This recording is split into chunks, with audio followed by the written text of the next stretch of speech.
Assalamu alaikum, Zakir Nek. Je m'appelle Shakir et je suis étudiant en génie mécanique. Ma question est la suivante. Comment pouvez-vous prouver scientifiquement l'existence de Dieu à un athée?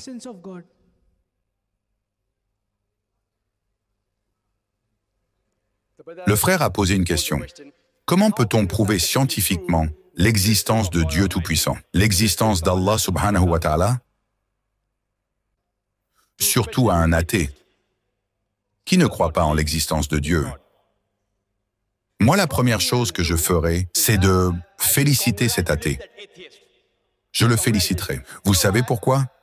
Parce que si vous regardez autour de nous, beaucoup de gens suivent la religion de leurs parents. Il est chrétien parce que son père est chrétien. Certains musulmans sont musulmans simplement parce que leurs parents le sont. Mais cet athée, même s'il vient peut-être d'un milieu religieux, a choisi de rejeter le faux Dieu auquel ses parents croient. Donc en un sens, il ne croit pas en ces faux dieux. Je le félicite pour cela, car il a déjà accepté la première partie de la shahada, la profession de foi islamique. La ilaha, qu'aucune divinité quelle que soit ne mérite l'adoration. Maintenant, mon travail est de prouver la suite de la shahada. Ilallah, sauf Allah. Ce que je vais faire, Inch'Allah.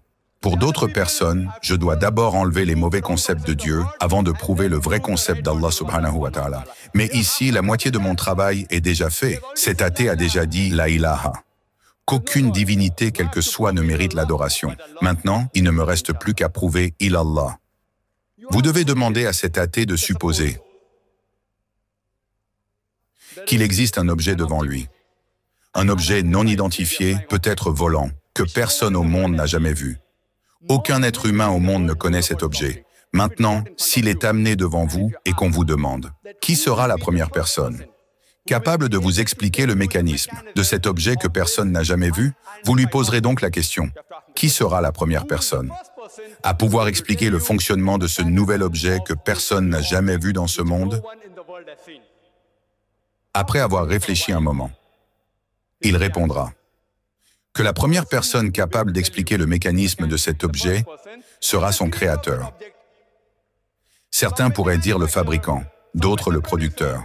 Peu importe le mot qu'ils utilisent, ne vous attardez pas à discuter sur le terme. Acceptez leur réponse car elle revient au même, le créateur, le producteur ou le fabricant. Souvenez-vous bien de ce qu'il a dit, gardez cela en tête. Ensuite, posez-lui la question suivante. Demandez-lui, comment l'univers est-il venu? Comment a-t-il été formé? Très probablement, il vous répondra par la théorie du Big Bang.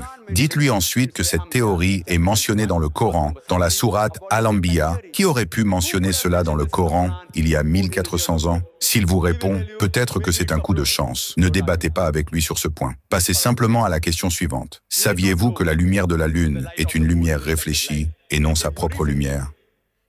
Il vous répondra probablement, oui, bien sûr, la lumière de la Lune est réfléchie. Demandez-lui ensuite, quand cela a-t-il été découvert? Il vous dira, récemment, il y a 50 ans, 100 ans, ou hier pour la science.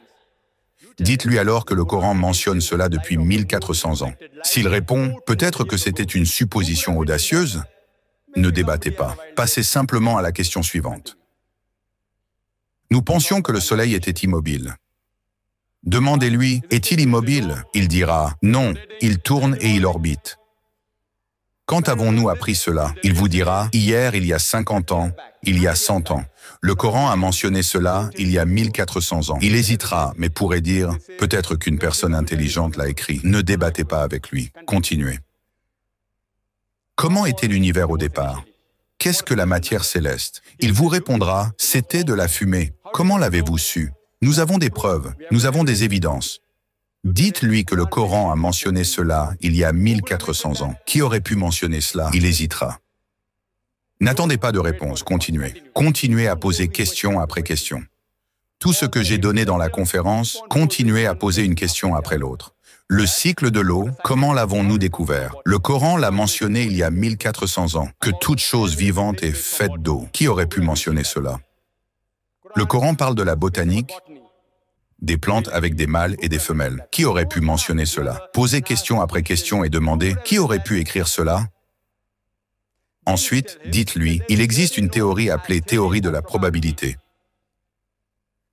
Si vous avez deux choix, dont un est correct, les chances que vous fassiez le bon choix, simplement au hasard, sont d'1 sur 2.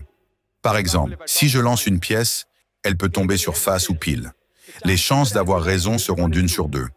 Si je la lance 2 fois, les chances d'avoir raison les 2 fois seront d'1 sur 2 multipliées par 1 sur 2, ce qui fait 1 sur 4, soit 25% de chance.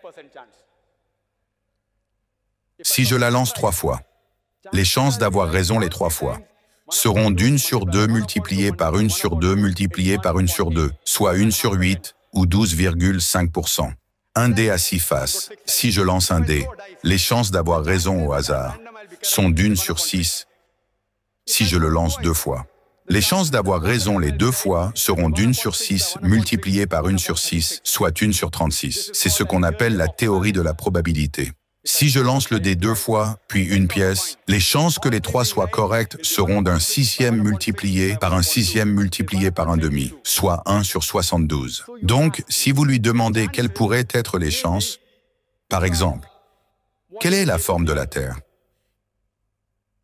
Il existe diverses formes. Certains peuvent dire qu'elle est plate, d'autres qu'elle est triangulaire, hexagonale, pentagonale, heptagonale ou carrée. Disons qu'il peut y avoir 10 formes. Certains peuvent dire qu'elle est ronde, qu'elle est sphérique. Les chances que quelqu'un fasse un pur hasard et que cela soit correct sont de 1 sur 10. La lumière de la Lune peut être soit sa propre lumière, soit une lumière réfléchie. Les chances de faire une supposition au hasard et d'avoir raison sont d'1 sur 2. Les chances que la forme de la Terre soit correcte et que la lumière de la Lune soit une lumière réfléchie, les deux étant exacts si vous faites une supposition au hasard. Ce sera 1 sur 10 multiplié par 1 sur 2, soit 1 sur 20. De quoi peut être faite une créature vivante? Certains diront de sable, d'autres de pierre, d'autres d'aluminium, d'autres d'or. Disons qu'il existe 1000 matériaux possibles que vous pouvez imaginer. Certains diront de l'eau, d'autres d'argent. 1000 possibilités. Les chances qu'en faisant un choix au hasard, l'une d'entre elles soit correcte, selon les mathématiques, sont de 1 sur 1000.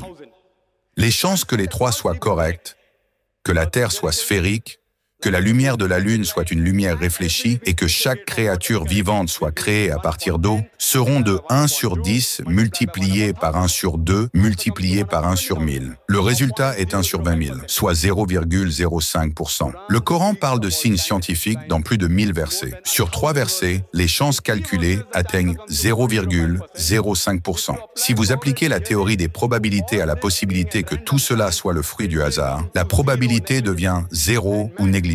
En mathématiques, tout ce qui est de l'ordre de 1 sur 10 puissance 50 est considéré comme équivalent à 0.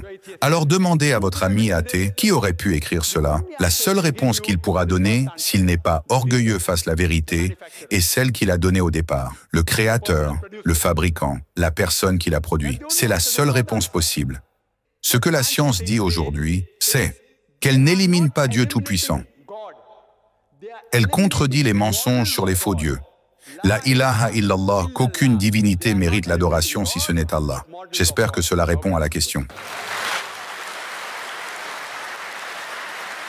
N'hésitez pas à prendre l'abonnement pour soutenir la chaîne YouTube. Cela vous permettra d'avoir une traduction gratuite d'une vidéo de Zakir Naik de votre choix, ainsi que des vidéos traduites réservées uniquement aux membres, comme celle expliquant pourquoi les pays musulmans sont en retard comparés aux pays occidentaux, vidéos très intéressantes, et les vidéos publiques en avance. Merci pour votre soutien.